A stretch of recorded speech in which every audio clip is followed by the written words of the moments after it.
والله لا الله ما اهتدينا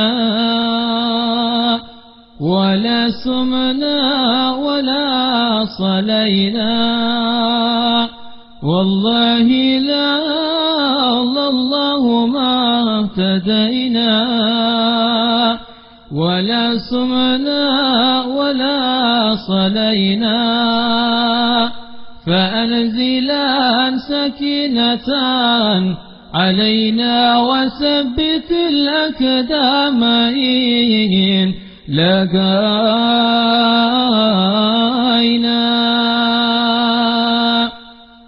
يا رب فأنزلا سكينة علينا وثبت الأقدام إن لقينا. والمشركون قد بغوا علينا إذا أرادوا فتنة أبينا.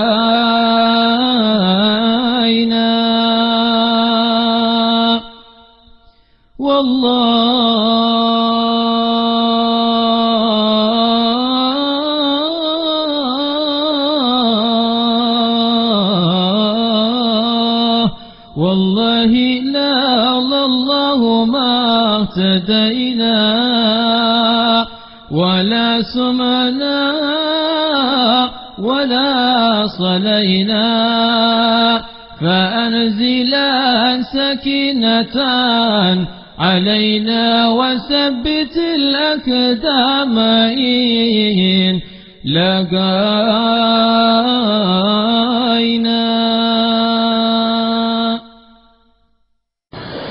Alhamdulillah, kembali kita baca di Rasulullah sallallahu alaihi wasallam. Ali bin Abbas radhiyallahu anhuma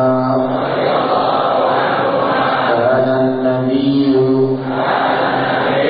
sallallahu alaihi wasallam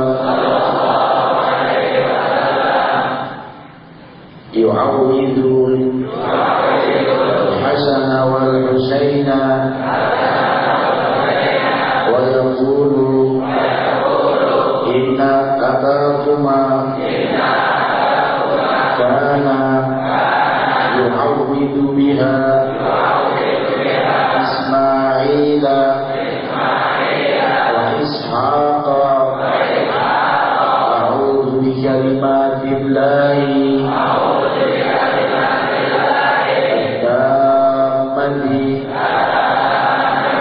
من كل شيطان وهامة ومن كل عين لامة. صدق رسول الله صلى الله عليه وسلم. حديث صحيح رواه البخاري.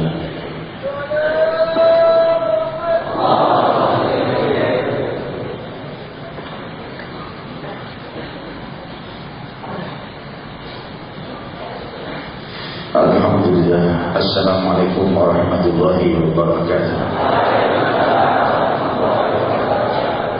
Hamdan lirabbin khassana bi Muhammadin wa anqadna min zulmatil jahli wad dayajiri. Alhamdulillahilladzi hadana bi'abdihi al-mukhtar man da'ana ilayhi بالإذن وقد نادانا لبيك يا من دلنا وحدنا. صلى الله وسلم وبارك عليه. الحمد لله الذي جمعنا بهذا الاجتماع limpahan puji kehadirat Allah Jalla wa'ala yang menghimpun dan mengizinkan kita kembali hadir bertamu kehadiran keridhaan, kehadiran kasih sayang, kehambaran, kelembutan yang kehadiran kita jangan di malam hari ini membuka rahasia kebahagiaan yang abadi Dan kita tidak keluar dari majlis ini terkecuali telah dihapus seluruh dosa kita. Hadirin hadirat yang dimuliakan Allah, demikian kehadiran teragung, kehadiran bertamu kepada Allah Jalla wa'ala di majlis zikir, di masjid ta'lim, dan juga di tempat-tempat beribadah. Mereka bertamu kepada Allah Jalla wa'ala. Dan hadirin hadirat, jika kita keluar dari majlis ini, dari masjid ini, hendaknya jiwa kita terus bertamu kehadirat Allah walau jasad kita keluar dari majlis. Jadikan jiwa kita selalu bertamu kepada hadirat keribahan dan kasih sayangnya. Seindah-indah lintasan pemikiran, seindah-indah renungan adalah renungan yang mengacu kepada keridhaan Allah, menginginkan Allah, mencintai Allah, merindukan Allah, dan tentunya tanpa lupa mencintai sang Nabi utusan Allah Sayyidina Muhammad. Manusia yang menjadi perantara kasih sayang ilahi, wa ma arsalnaka illa rahmatan lil alamin. Kuutus engkau wahai Muhammad untuk mengenalkan kasih sayangku untuk sekalian alam. Hadirin hadirat, maka kenal dan sampailah kita pada kasih sayang ilahi, cahaya yang melebihi segenap cahaya, cahaya yang menciptakan seluruh cahaya, melebihi terangnya cahaya yang hanya bisa dipahami oleh mata, lebih cahaya Allah menyejukkan jiwa. Cahaya Allah jika telah menerangi sanubari, maka tenanglah jiwa kita. Betapa jiwa yang sedang gundah dalam keadaan yang indah secara jasadiah, secara jasadnya dia dalam keadaan yang baik, tetapi jiwanya dalam keadaan gundah, maka semua yang dilihatnya baik menjadi buruk, dan semua yang buruk menjadi lebih buruk, dan dia melihat keadaannya adalah seburuk-buruk keadaan. Dan tetapi jika terbit cahaya ilahi pada sanubarinya, maka ia akan tenang menghadapi hari-harinya, selalu ceria dan bersahaja melewati hari-hari siang dan malam. Yang ini semua hanyalah detik-detik penantian untuk berjumpa dengan yang maha mengakhiri segala kehidupan, Allah Jalla wa'ala. Inilah detik-detik penantian kita melewati siang dan malam dan kejadian kehidupan kita, yang setelah itu kita akan menuju kehidupan yang kekal. Dan Rasul sallallahu alaihi wasallam selalu menuntun kita kepada keindahan kehidupan, agar kita terjaga daripada bala dan musibah dan kesusahan di dunia dan akhirat. Demikian kehendak Allah Subhanahu wa taala. Sampailah kita kepada hadis mulia ini, diriwayatkan oleh Sayyidina Abdullah bin Umar, Abdullah bin Abbas radhiyallahu anhuma wa ardahuma, bahwa dikatakan bahwa Rasul sallallahu alaihi wasallam membacai Sayyidina Hasan wal Husain, cucu beliau, putra Sayyidatuna Fatimah Zahra dan Sayyidina Ali karramallahu wajhahu wa radhiyallahu ta'ala anhuma, menunjukkan bahwa bacaan ini bukan dibaca saat lahirnya bayi, tetapi bacaan ini dibaca boleh saja kapanpun. Maka oleh sebab itu, simpan kertas ini untuk kalian yang sudah punya keturunan. Bacakan ucapan itu, mulai ucapan a'udzu bikalimatillahi tammah min kulli syaitanir rajim wa min kulli ainin lamah. Demikian riwayat Sahih Bukhari. Rasul bersabda, inna abakuma yu'awwidu biha, sungguh ayah kalian berdua, maksudnya Hasan wal Husain, ayah kalian berdua meminta perlindungan kepada Allah untuk putranya, yaitu Ishak dan Ismail alaihi wassalam. Yang dimaksud ayah kalian berdua di sini adalah Nabi Ibrahim. Bukannya ayah Hasan dan Husain, tapi ayah dari nenek moyangnya yang keberapa? Lebih dari kakeknya. Di dalam bahasa Arab, ayah itu bisa bermakna kakek, bisa bermakna paman, bisa bermakna kakek, dan kakeknya lebih lagi. Untuk dari hadis ini riwayat Sahih Bukhari terbukti, inna abahuma, sungguh ayah kalian berdua, wahai Hasan dan Husain, yu'awwidhu biha Ismail wa Ishaq. Nabi Ibrahim itu membaca doa ini untuk meminta perlindungan kepada Allah untuk putranya, yaitu Nabi Ismail dan Nabi Ishaq. Nabi Muhammad SAW keturunan Nabi Ismail, walaupun jauh nasabnya, tapi nasabnya bersambung kepada Nabi Ismail bin Ibrahim alaihi wassalam, dan nabi-nabi yang lain bersambung nasabnya kepada Nabi Ishaq bin Ibrahim alaihi wassalam. Jadi hadis ini luas makna. Yang pertama, doa ini boleh dibaca untuk anak kita yang baru lahir atau yang sudah bertahun-tahun usianya pun bisa. Dan yang belum punya keturunan, simpan saja. Niatkan kalau punya keturunan nanti bacakan ini. Kenapa? Kita lihat isinya. A'udzu bikalimatillahi tammah. Ku berlindung kepada Allah demi kalimat-kalimat Allah kesemuanya. Subhanallah. Kita tidak bisa mengupasnya satu persatu ucapan ini, tapi sedikit saja saya buka. Kita pernah membahas makna kalimat Bismillahirrahmanirrahim dengan nama Allah. Nama Allah sudah mencakup seluruh kehidupan, seluruh alam semesta, mulai dicipta hingga ada, hingga akan sirna, seluruh kehidupan, seluruh sel, seluruh molekul, dan semua yang ada di alam semesta ini, itu sudah tercakup dengan kalimat Bismillah. Itu adalah satu butir dari keagungan Allah Jalla wa'ala. Ar-Rahman Ar-Rahim.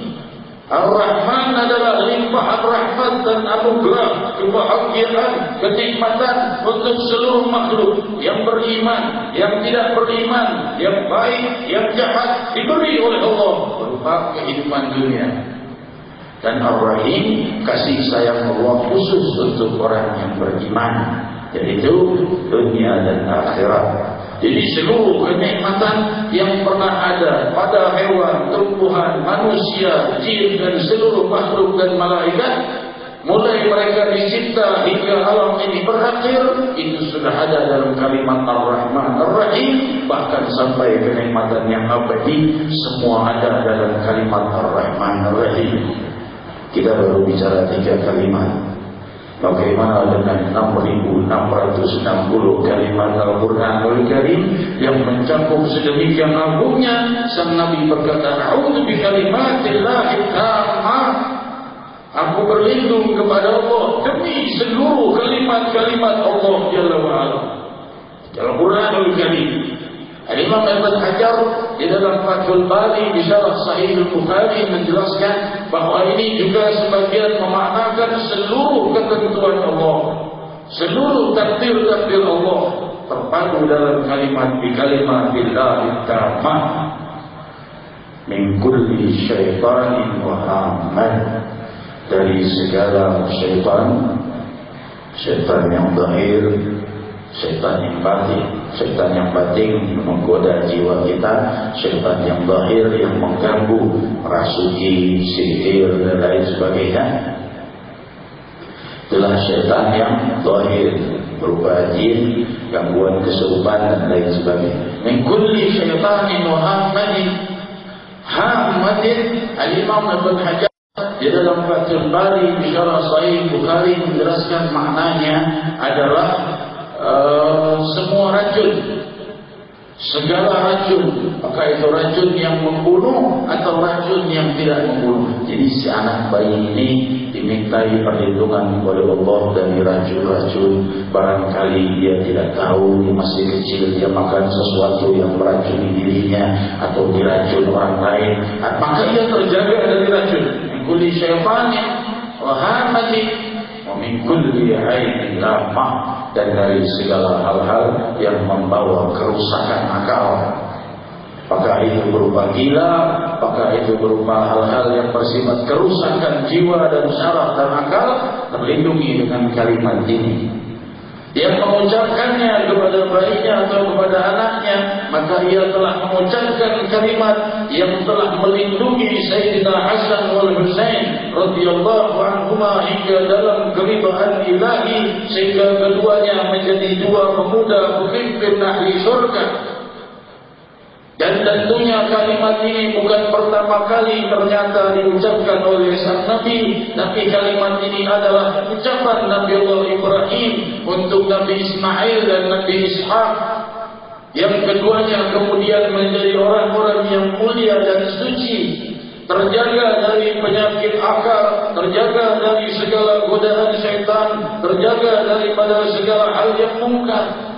Dengan ucapan inilah Nabi Ismail alaihi salatu wassalam menjadi manusia yang mulia dengan doa keagungan kalimat-kalimat ilahi, yang kemudian dari keturunan Nabi Ismail muncullah Sayyidina Muhammad sallallahu alaihi wasallam, Sayyidatuna Fatimah Zahra putra Muhammad putri Muhammad sallallahu alaihi wasallam, dan keturunannya Sayyidina Hasan wal Husain, dan selanjutnya dari para habaib dan akramin.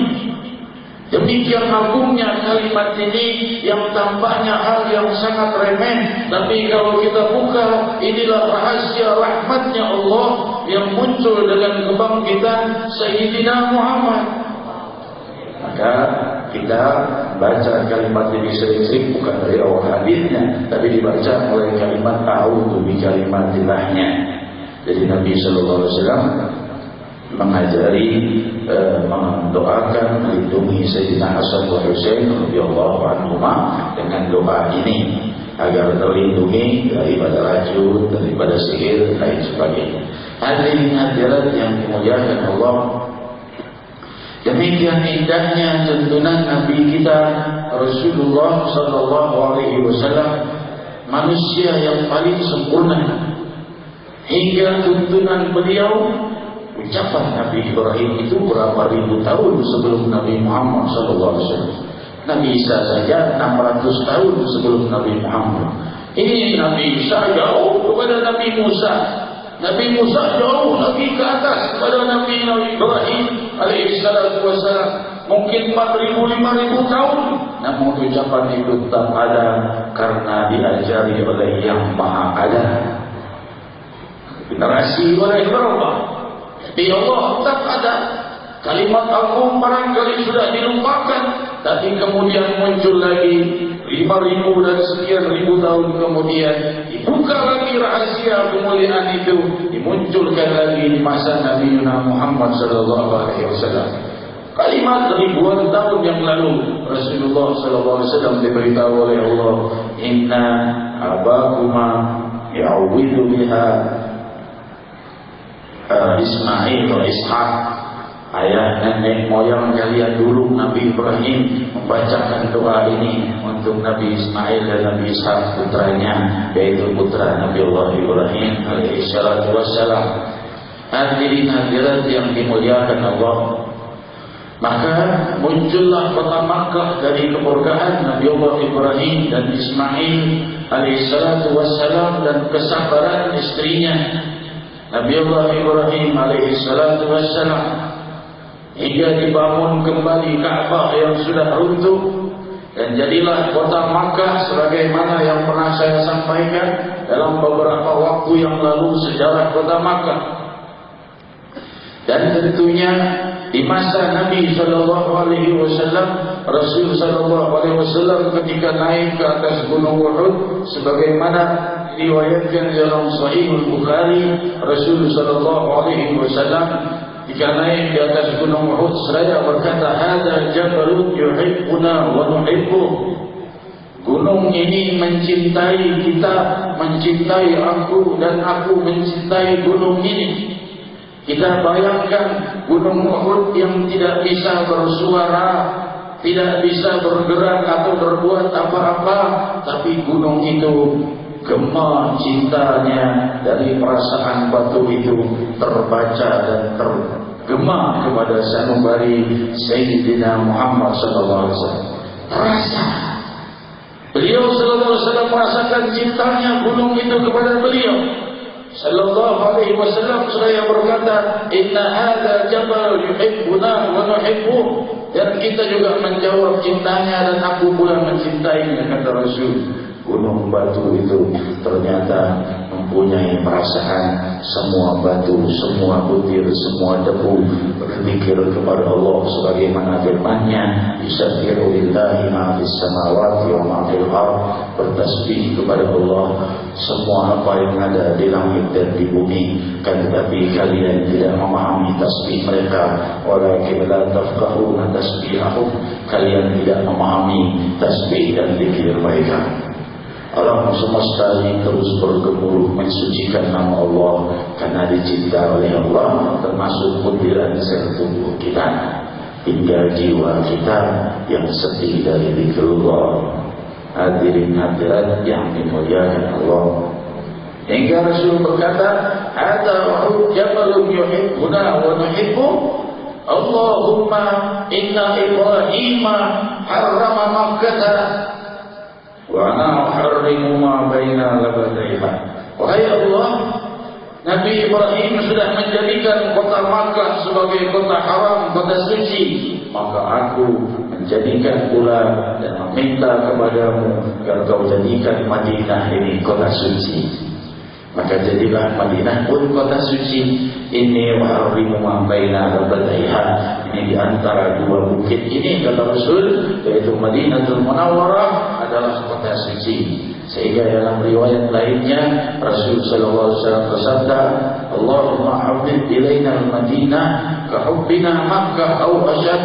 Wahai Allah, jadikan kami mencintai kota Madinah dan jadikan kami mencintainya seperti kami mencintai kota Makkah atau lebih dari mencintai kota Makkah. Demikian riwayat Sahih Bukhari. Di sini terdapat ikhtilaf para ulama mana kota yang lebih mulia, Madinah atau Makkah. Sebagian mengatakan Madinah lebih mulia karena Nabi Ibrahim alaihissalatu wassalam adalah di bawah panji dan kepemimpinan Sayyidina Muhammad. Nabi Allah Ibrahim menjadikan kota Makkah sebagai kota suci, Nabi Muhammad menjadikan kota Madinah sebagai kota suci. Tentunya lebih tinggi derajat Sayyidina Muhammad karena beliau Sayyidul Awwalin wal Akhirin. Yaumul Qiyamah beliau memimpin seluruh manusia yang pertama dan yang terakhir di hari kiamat.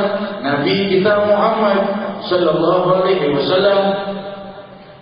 Namun pendapat yang mengatakan kota Makkah lebih afdal karena kota Makkah juga tanah kelahiran Sayyidina Muhammad.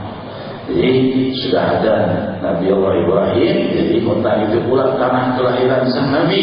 Kota Madinah tanah wafat sang Nabi, dan Masjidil Aqsa adalah tanah tempat Isra Mi'rajnya sang Nabi. Tiga tempat itu adalah tempat suci, namun Masjidil Aqsa dan Baitul Maqdis dan kota Makkah sudah menjadi kota suci sebelum sang Nabi sallallahu alaihi wasallam lahir.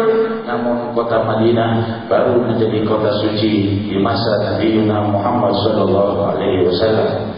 Hadirin hadirat yang dimuliakan Allah, oleh sebab itulah rahasia kemuliaan tuntunan ilahi sampai kepada hamba-hambanya melalui tuntunan sang Nabi, dan setelah wafatnya sang Nabi, rahasia kemuliaan dan keberkahan dan kesejahteraan dan kebahagiaan terwariskan kepada para muhajirin dan ansar dan diteruskan dari zaman ke zaman. Rahasia keberkahan dan kesejahteraan itu bisa sampai kepada mereka walaupun mereka dalam keadaan yang tidak beriman. Sebagaimana diriwayatkan dalam Sahih Bukhari, ketika para sahabat keluar berdakwah ke satu wilayah, dan di wilayah itu ada satu suku yang mana kepala sukunya sedang sakit, kabilah itu suku, ya, kepala sukunya sedang sakit, maka mereka berkata, kalian ini bisa tidak mengobati kepala suku kami? Barangkali kalian bisa mengobati. Tentunya mereka di luar Islam, mereka belum mengenal Islam, namun para sahabat yang memang ingin mengenalkan Islam saling pandang satu sama lain. Akhirnya mereka membacakan surat Al-Fatihah di akhir. Dari sinilah dan banyak juga riwayat Sahih Bukhari lainnya bahwa Rasulullah Shallallahu Alaihi Wasallam memperbolehkan mengobati dengan air yang didoakan. Demikian terbukti Rasul Sallallahu Alaihi Wasallam melakukannya, dan sahabat melakukannya, bahkan memberikannya kepada yang non Muslim. Menunjukkan hubungan antara Muslim dan yang di luar Islam harus selalu baik secara Islam, secara syariah. Wajib bagi setiap Muslim berhubungan baik kepada yang di luar Islam, kecuali mereka yang memerangi Muslimin. Maka diizinkan untuk membela diri, maka dengan senjata sekalipun diizinkan demi untuk membela diri. Tapi selain dari itu, kita mengenal Nabi kita Muhammad SAW baik terhadap Muslim dan yang di luar Islam. Bahkan para sahabat mengobati kepala suku itu, bacakan di air dengan surat Al-Fatihah, Bismillahirrahmanirrahim, Alhamdulillahirrahmanirrahim, sampai akhir, lalu diberikan kepada orang itu dan diminumkan pada kepala sukunya dan segera sembuh. Mereka masuk Islam. Sebagian tidak masuk Islam, diberilah hadiah berupa seekor kambing.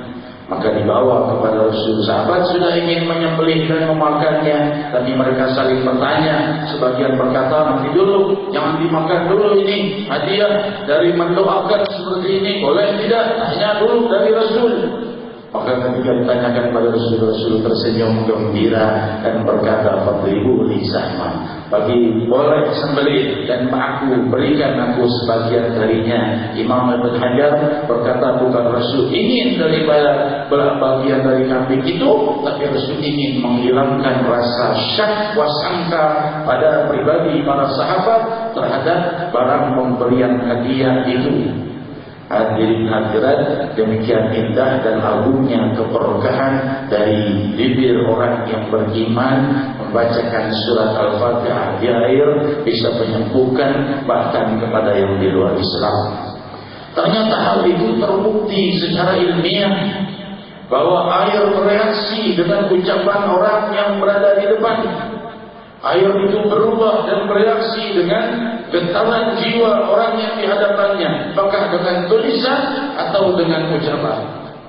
Air yang di hadapannya dicaci maki, diperdengarkan ucapan-ucapan emosi, maka jika dilihat dalam skala tertentu di mikroskop akan terlihat bahwa air itu berubah menjadi buruk bentuknya. Demikian ucapan Profesor Masaru Emoto dari Jepang. Dan dia berkata, jika diucapkan ucapan dari orang yang baik, ucapan yang polos, ucapan terima kasih, pujian, dia tidak mengenal Islam, hingga dia tidak berkata hanya doa saja, dan ucapan yang baik, tentunya doa, lebih-lebih lagi kalimat-kalimat Allah Jalla wa'ala tentunya. Maka air itu jika dilihat dengan skala tertentu berubah menjadi indah bentuknya. Air itu bereaksi dengan getaran jiwa. Hadirin hadirat, lebih-lebih lagi kalimatullah yang maha agung dan maha tinggi. Maha suci Allah Subhanahu wa ta'ala yang telah memuliakan kita untuk hadir di majlis agung ini di dalam rahasia kemuliaan Allah yang maha tinggi. Maha tinggi keluhurannya bukan dengan jarak dan bukan dengan ukuran, tapi maha tinggi dengan ketinggian yang abadi, mengungguli segala keluhuran karena bersumber darinya segala keluhuran.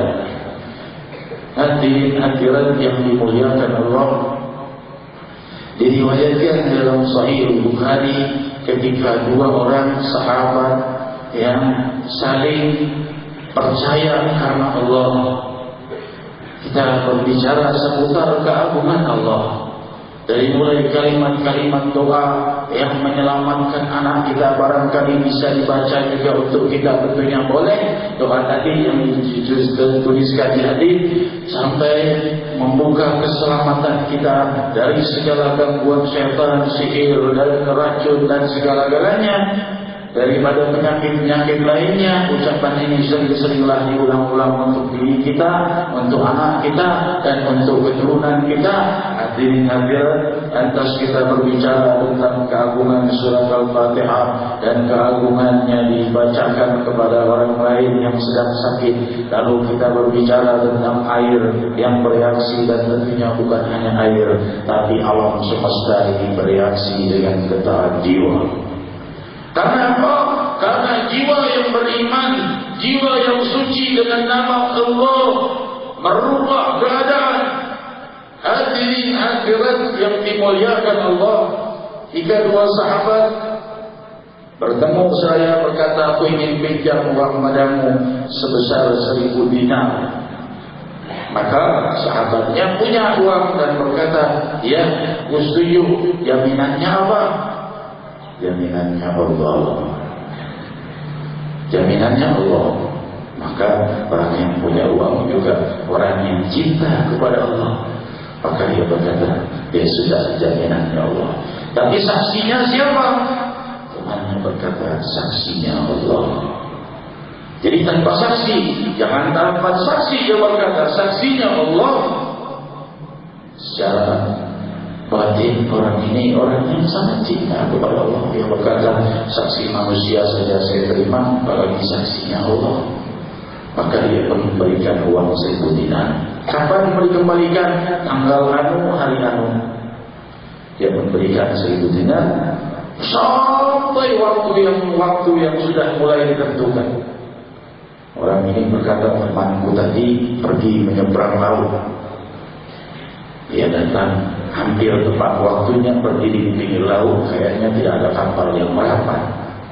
Dia belum datang. Dalam hatinya yang berkata, wahai Allah, salahkah aku percaya Engkau sebagai penjamin, dan salahkah aku, wahai Allah, jika aku percaya Engkau sebagai saksi? Temannya di sana sudah siap pula, namun dia tidak bisa mencapai karena tidak ada kapal yang mau menyeberangkannya ke tempat pulau itu di saat itu. Wahai Allah, salahkah aku sudah mengambil Engkau sebagai penjamin dan menjadikan Engkau sebagai saksi? Aku sudah berbuat seperti ini. Maka ia pun memasukkan uang itu di dalam kayu dan menutupkan kayunya dan mengikatnya dan menuliskan surat di dalamnya dan mengairkannya ke air. Wahai Allah yang sudah aku ambil sebagai saksi dan sebagai jaminan, berikan dan kutitipkan kepadamu. Maka orang itu menunggu, harinya sudah, tanggalnya sudah, harinya. Tidak ada sesuatu yang datang kepadanya, kapal apalagi manusia. Namun dia lihat sepotong kayu yang menarik perhatian.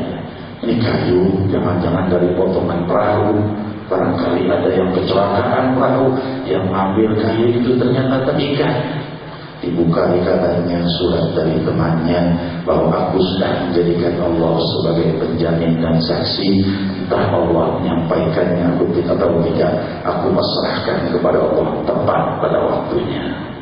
Demikian jiwa yang bertawakal kepada yang maha mengatur segala keadaan.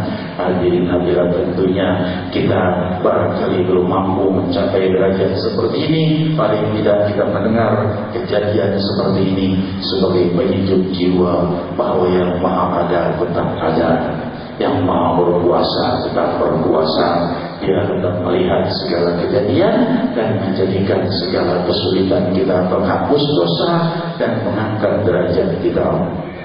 Hadirin hadirat yang dimuliakan Allah, oleh sebab itu kita lihat kejadian tsunami dan belum lama di situ Bintung, masjid tidak runtuh juga. Masjid itu perlu diperdalami apa sejarahnya. Itu masjid bekas, pasti ada orang saleh di situ yang pernah melakukan ibadah sehingga masjid itu menjadi benteng dari musibah hingga runtuh wilayah lainnya dan masjid itu tidak disentuh air.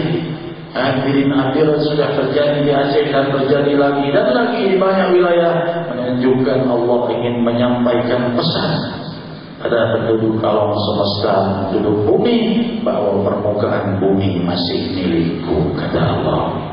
Seakan ada pesan bahwa setiap jengkal di permukaan bumi yang berkaki sampai padanya musibah akan sampai musibah, dan setiap jengkal di bumi yang tidak kehendaki terkena musibah tidak akan disentuh musibah. Tsunami sedahsyat apapun, kok bisa air sedahsyat itu mengenali pagar-pagar masjid? Hadirin hadirat yang dimuliakan Allah, demikianlah daripada rahasia keagungan ilahi.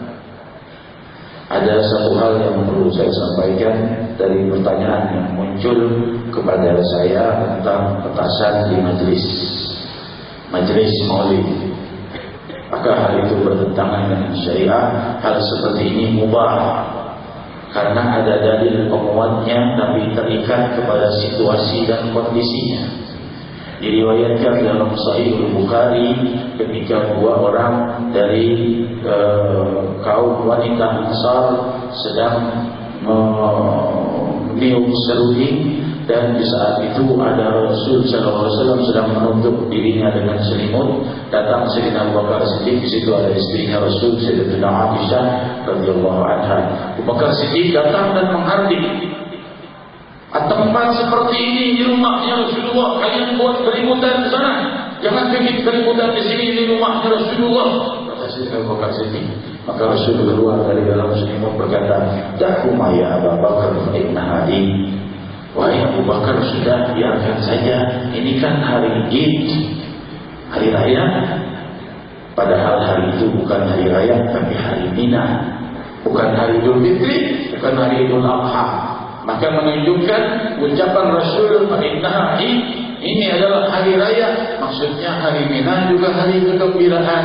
Maka tentunya munasabah yang padanya terdapat syiar Islam boleh saja dipakai sesuatu yang untuk lebih mensyiarkan Islam, berupa percobaan misalnya. Tapi dilihat apakah itu mengganggu wilayah sekitar atau tidak.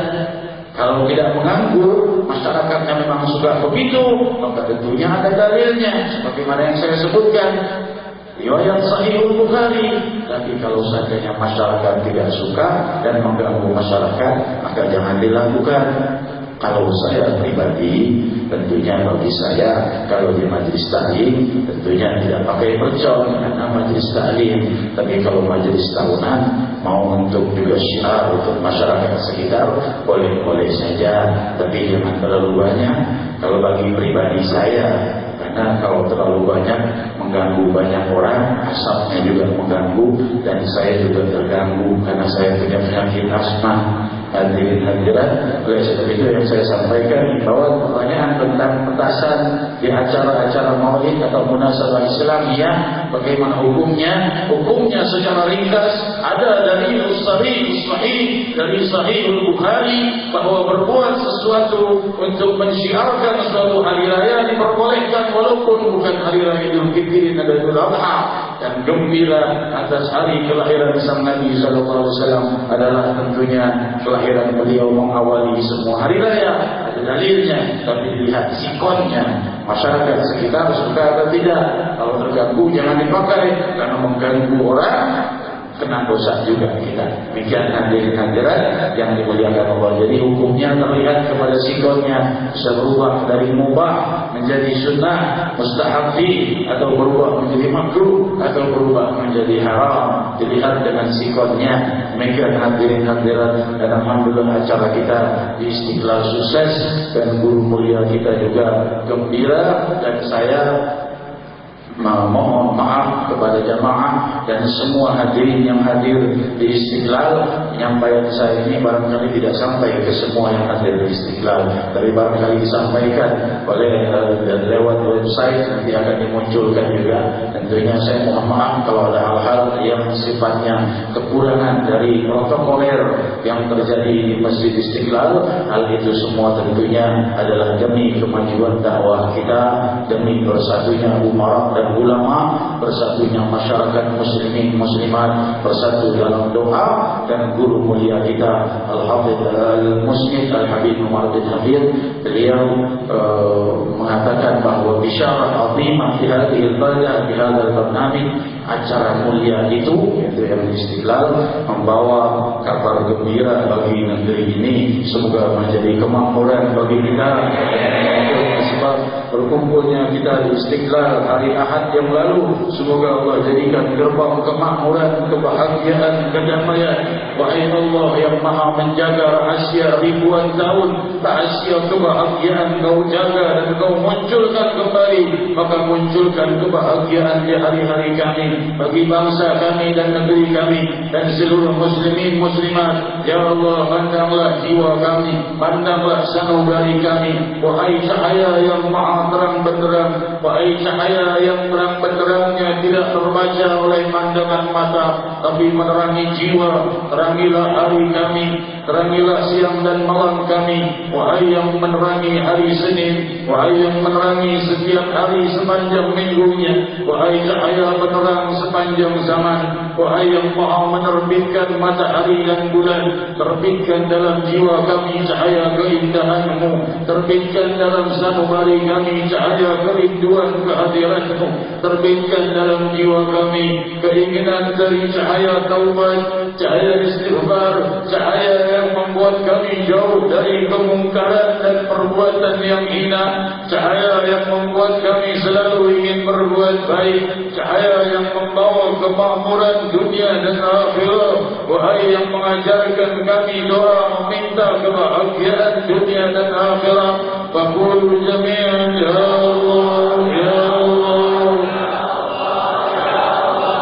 ya Allah, ya Allah, ya Allah, ya Allah, ya Allah, ya Allah, ya Allah, ya Allah, ya Allah, ya Allah, ya Allah, ya Allah.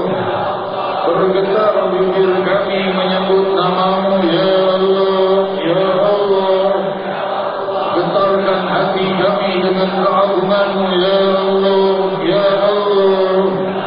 Wahai nama yang terindah, ya Allah. Wahai nama yang maha menerbitkan kebahagiaan, ya Allah, ya Allah, ya Allah, ya Allah. Sebesar apapun dosa kami, kami tidak menyekutukan-Mu, wahai Allah. Kami tidak mau sujud pada selain-Mu. Janji setia kami, la ilaha illallah, la ilaha illallah, la ilaha illallah, la ilaha illallah, la ilaha illallah,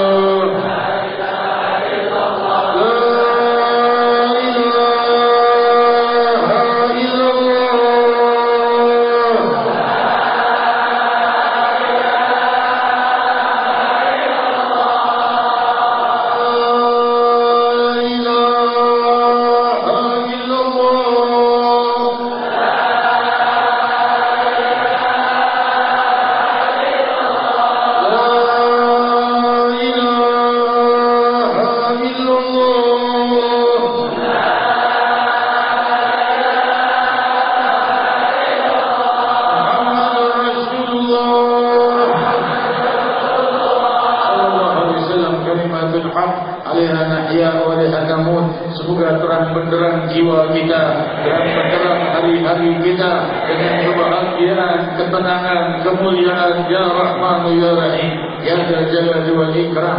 Kita teruskan acara dengan doa bersama, mendoakan muslimin muslimat sebagaimana disabdakan oleh Nabi kita Muhammad sallallahu alaihi wasallam, riwayat sahih Muslim. Barang siapa yang berdoa untuk saudara muslimnya, maka Allah perintahkan malaikat untuk mengatakan amin walaka mithluh, amin dan untukmu sebagaimana doamu. Orang yang mendoakan muslimin muslimat, maka akan sampai kepadanya seluruh kemuliaan dari seluruh jamaah muslimin muslimat di barat dan timur yang hidup saat ini dan yang akan hidup kelak sampai kemuliaannya kepada kita. Mari kita doa bersama-sama. Ya Arhamar Rahimin,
banyaknya permohonan doa untuk yang memintakan yang sakit yang sampai kepada saya lewat surat atau lewat lainnya yang di meja ini atau yang lewat SMS atau lainnya.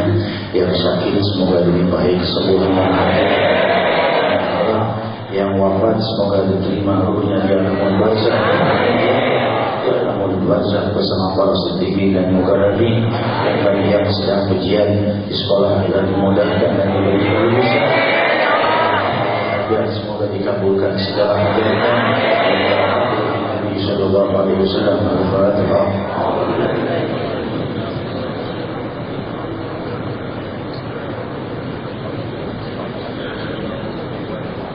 Selanjutnya hadirin hadirat yang minta nama bagi bayi yang lahir saudara Ishak, maka nama yang saya berikan Muhammad Tajul Aulia, Muhammad mahkota para wali Allah Subhanahu wa taala, Muhammad Tajul Aulia.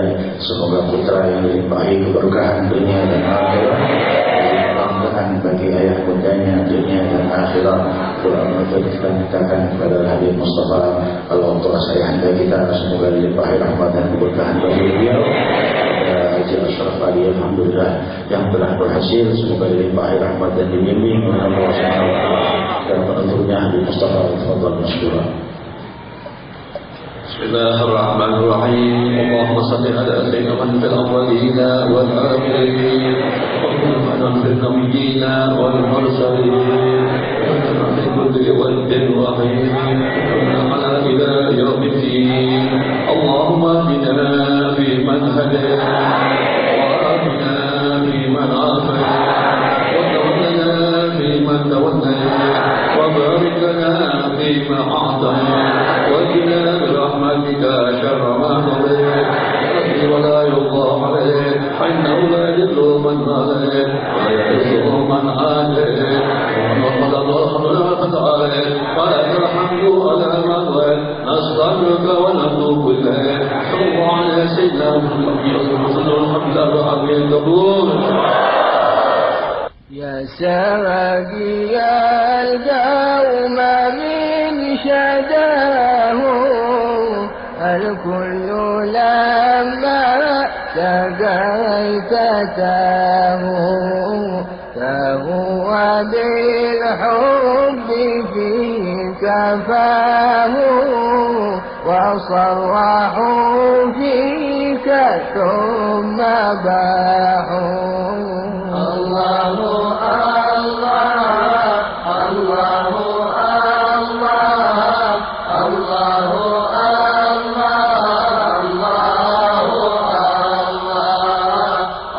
الله الرحيم الغفار، والصلاة والسلام على طه الرؤوف المختار وآله الهداة الأقمار وعلى جميع أهل الصفا والاستبصار. سادتي، وبعد طول انتظار نسعد بلقائكم على مائدة أهل الصدق الأخيار، فنتشرف بأن نطرح على قلوبكم هذا الإصدار السابع من أحباب المصطفى.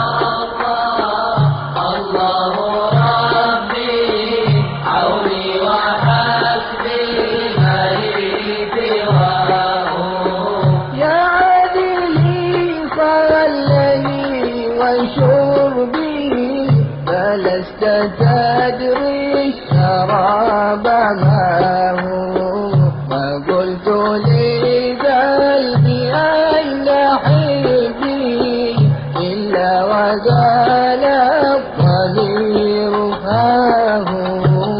الله الله ربي عوني وحسبي أحببت مولا إذا تجلى يلتبس البدر من سناه، ولو سلي غير أني إذ غلب الوجد قلت ياه. الله الله ربي حولي وحسبي